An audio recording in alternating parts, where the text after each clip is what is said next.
Hey everybody, the following is an excerpt from the monthly Rahdo Roundup, and if you'd like to see the rest of the Roundup, you can hit that eye up in the top right corner of the screen, or if you'd like to know more about the game, you can follow the link down in the show notes. And with that out of the way, let's talk about a special weekend of solo gaming where I just put my nose to the grindstone and played like 3 days straight, must have been 15 sessions of Marvel Champions, which longtime fans of the show know I love Marvel Champions. And I was like 6 months behind in all the stuff that had come out, so I sat down and I played it all. So I'm going to do a little mini countdown of 7 Marvel Champions, starting with Ironheart, which she's a great character, don't get me wrong. She's at the bottom of the list, in part because I have to admit I don't really know her very well. She kind of came along after I got out of reading comics regularly, but she seems like a very cool character, kind of the heir apparent, a bright young woman who reverse engineers Tony Stark's Iron Man suit and makes her own and becomes a hero. That's all very, very cool. And the gameplay with her is very neat. It's kind of like an alternate take on the Iron Man.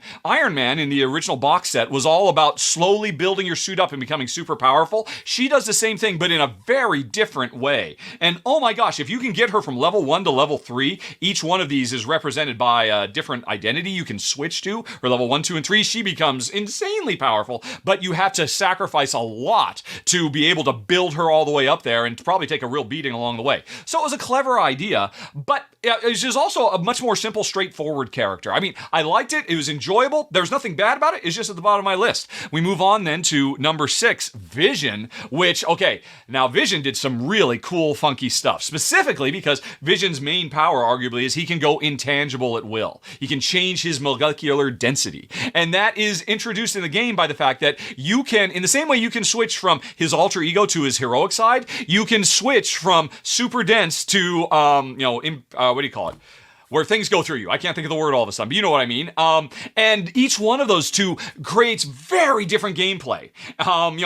When he's intangible, that's the word. When he's intangible, he can still foil threats, and he can just, go on ahead and hit me all day long. I don't care, because you can't touch me, bad guys. And that's really, really cool. But by the same token, he can't fight back. And he has to switch into super dense mode, which means all of a sudden he becomes super powerful. And it was really cool. Very fresh. Again, what Marvel Champions does so well over and over again is bring these really incredibly varied characters with all their interesting, unique special powers and makes them just work beautifully. I'm absolutely blown away by it. It's my number 6 of the month, Vision. Then we got number 5, Nova, which I believe is the newest one, has just come out.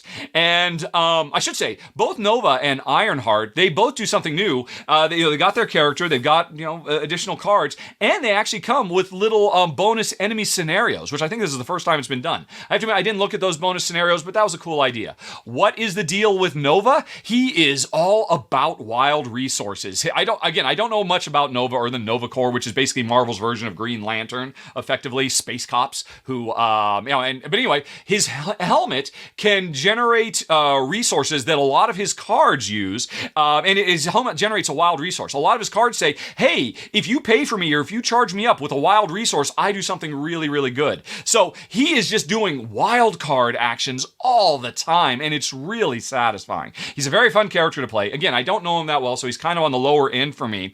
And they really didn't do much to bring across his day-to-day side, which is always my favorite thing I'm looking for in Marvel Champions. But he's a space cop. He doesn't really have much of a personal life, I guess. So I guess that's okay. But anyway, that was number 5, Nova. Then we got number 4, Nebula. Wow.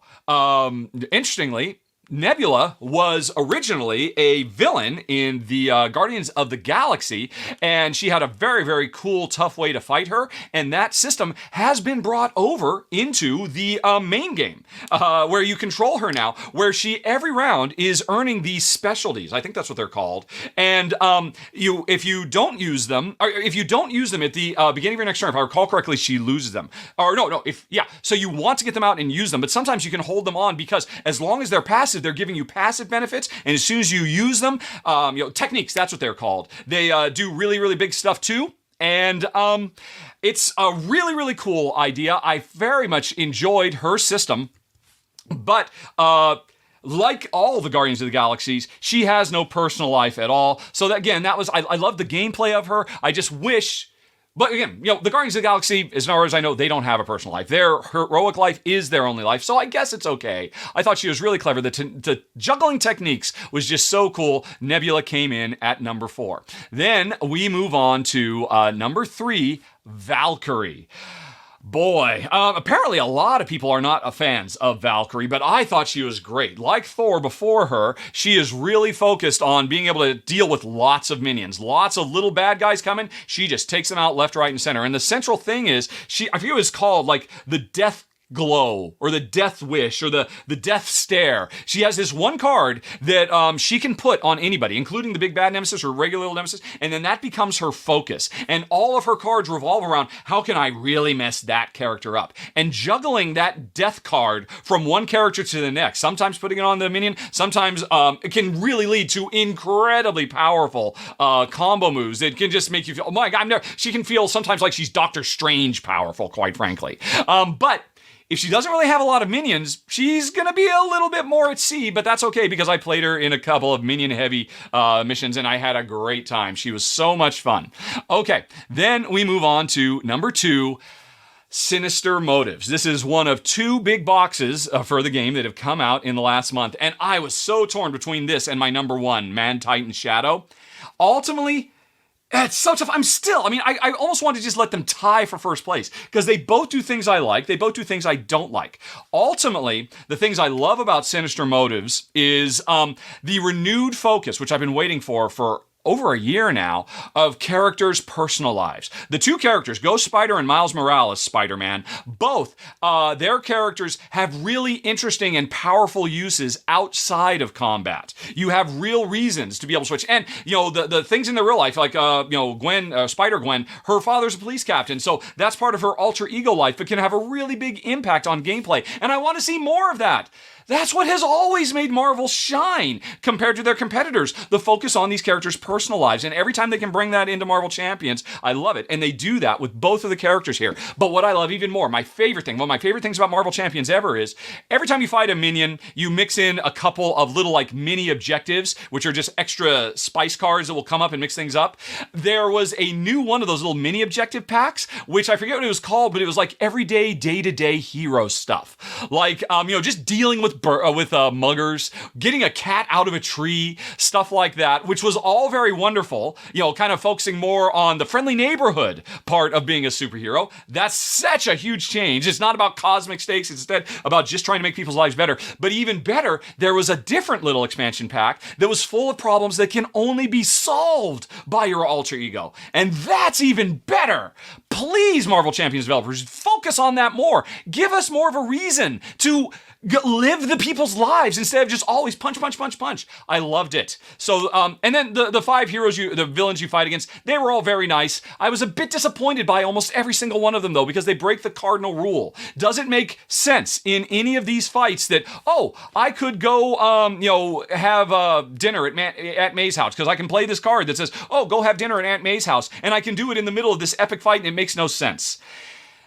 And there are ways they can design these missions so that it does make sense, and they completely ignored all of that. I've complained about this so many times, I'm not going to complain about it anymore, but that's what kept Sinister Motives number 2 and put Mad Titan's Shadow at number 1. First of all, the single best nemesis ever. It's number 4. I'm not going to say what it is because I don't want to spoil the surprise, because they actually do try to surprise you in the storyline of this. But that was an incredible one. Both of the characters are really interesting. Spectrum and Adam Warlock. Adam Warlock is multi-use cards. Why is it taking us this long to get multi-use cards? That's brilliant. I absolutely love it to pieces. Spectrum was very cool too because kind of like Vision, she can change different light forms because she can, take the form of any type of light. And so that was very cool too. But what I loved is these fights get back to the idea of, this is not just one fight. This is like an epic encounter that lasted 2 or 3 episodes of a comic book run. Because there are reasons that you can take a break and go back to your regular life and then come back and continue the fight. And so I hope the developers keep this in mind, because what put Mad Titan Shadow in the #1 spot for me. That plus mission number 4 is the best Marvel Champions has ever been. Absolutely brilliant. Kind of brings the Lord of the Rings collectible card or living card game vibe to Marvel Champions, and I loved it.